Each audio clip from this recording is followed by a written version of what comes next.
Have you ever wondered what a typical day really looks like inside a game like Roblox Bloxburg? Well, today we're going to do just that. We're breaking down a YouTuber's journey through his daily routine to see what makes this virtual life so addictive.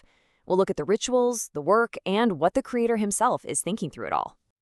So our guide on this adventure is YouTuber Zach Epic World. And he doesn't exactly start with a grand tour of a perfect mansion. Nope.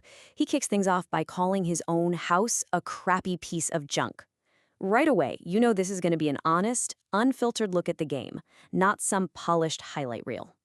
For anyone who isn't familiar, what is Bloxburg? Well, think of it as a life simulation game inside the huge Roblox universe.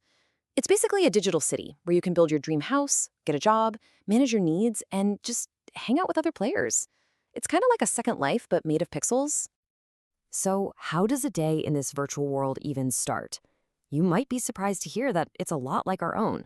It all begins with a little bit of self-care. Before you can get to the grind, you've got to take care of some basic needs first. See, in Bloxburg, your well-being comes down to 4 things: hygiene, fun, energy, and hunger.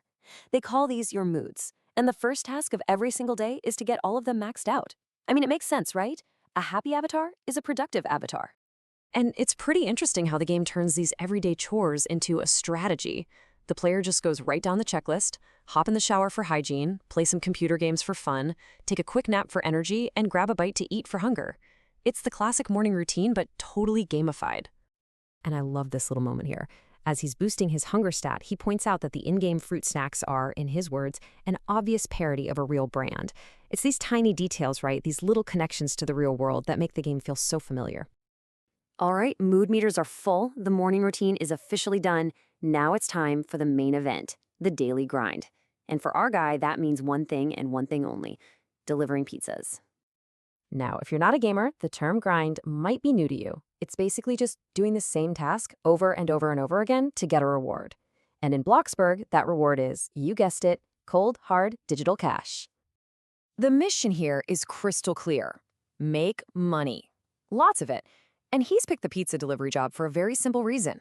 It's the one that pays the most. This is all about getting that virtual cash. And believe me, the money starts rolling in fast. Just look at this. After only 1 minute of zipping around on his moped, he's already made 300 Bloxburg dollars. And it just keeps going. A few minutes later, that number has absolutely exploded. We're at $3,000 in only 3 minutes of playing. The paychecks just keep getting bigger.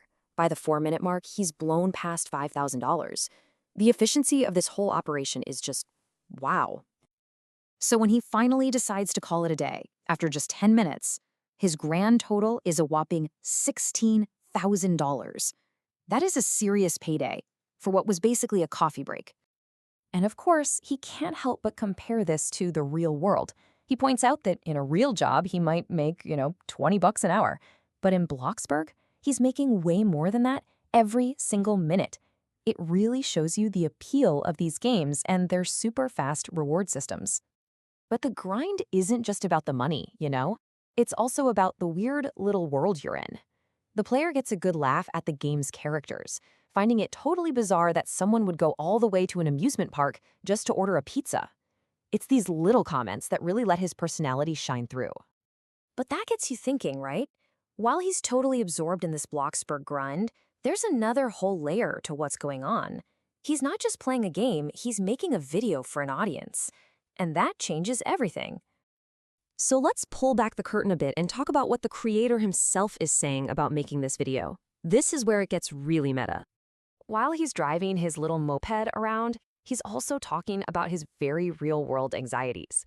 He's worried about procrastination, about wanting to make better videos, and maybe most of all, he's worried about you, the audience, getting bored. And here's the perfect example. He actually says he's going to speed up the boring parts of the game. Why? Not for him, but so that his viewers don't click away. He's constantly thinking about audience retention. It just shows he's playing 2 roles at once. He's the gamer, but he's also the entertainer. So when you put it all together, what does this digital work cycle actually look like? Let's step back and look at the whole loop we just watched. What you start to see is a pattern that, well, it looks incredibly familiar, doesn't it? You start your day with self-care. Then you go to work to grind for money. And just like in real life, a big piece of that cash immediately goes to paying bills. Then you wake up the next day and do it all over again. And here's the real kicker. After that insane 10-minute shift where he earned $16,000, what's the very first thing he does with the money? He stops everything to pay his bills. All that work just to maintain his digital life. And all of this leads to a pretty fascinating question. We usually think of games as an escape from our daily lives, from the 9-to-5 grind. But as we just saw in Bloxburg, that escape looks an awful lot like a simplified, faster version of our own routine. Self-care, work, bills, and repeat. So is the digital grind really an escape? Or is it just holding up a mirror to the lives we already live? Something to think about.